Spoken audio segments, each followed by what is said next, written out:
Hello everyone, welcome to a carecollab. This time we are collectively making videos about our care of Paphiopedilum orchids. We've grown these for almost as long as we've had orchids, but it took a while to get the culture right. These are the channels participating in this carecollab, so don't forget to check them out after the video.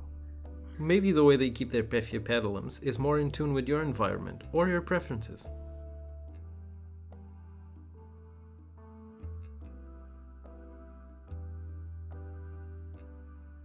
Paphiopedilums are more likely to bloom in the fall and winter, with flower spikes that emerge from the middle of the fan. Paphiopedilums are medium to low light orchids. We keep ours in Phalaenopsis light levels and they seem to do well. The strapy-leafed multifloral type of Paphiopedilums are supposed to require more light, but for now we don't own any of these paths. I would consider most paths intermediate growers when it comes to temperature, but they are generally divided into cooler growers, which are the green-leafed paths, and the warmer growers, which are the mottled-leafed and the multifloral ones. The warmer growers should be kept above 15 degrees Celsius, with a preferred range between 18 and 29 degrees, while the cooler ones enjoy cooler nights of 10 to 15 degrees and not going above 25 during the day. With that being said, we keep all our paths in the same conditions.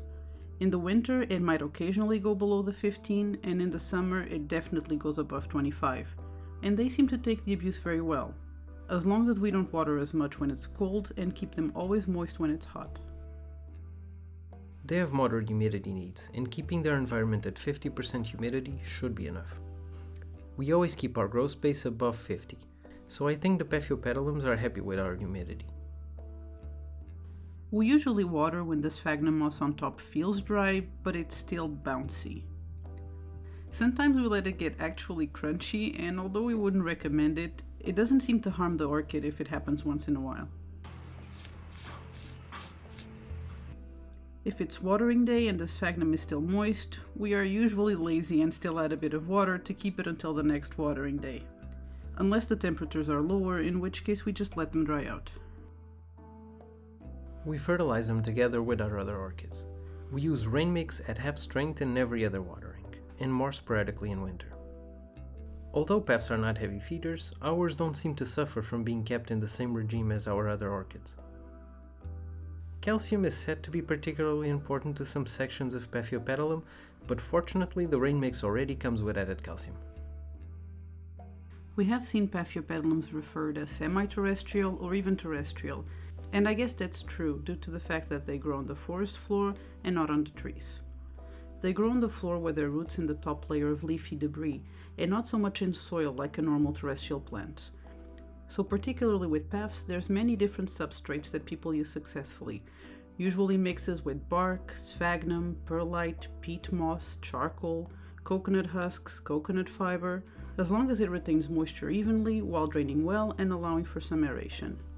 We mostly use a good amount of sphagnum with some added bark and sometimes perlite. Because of the water retentiveness of the Paphiopedilum mixes, it is particularly important to make sure the medium isn't becoming too acidic and breaking down.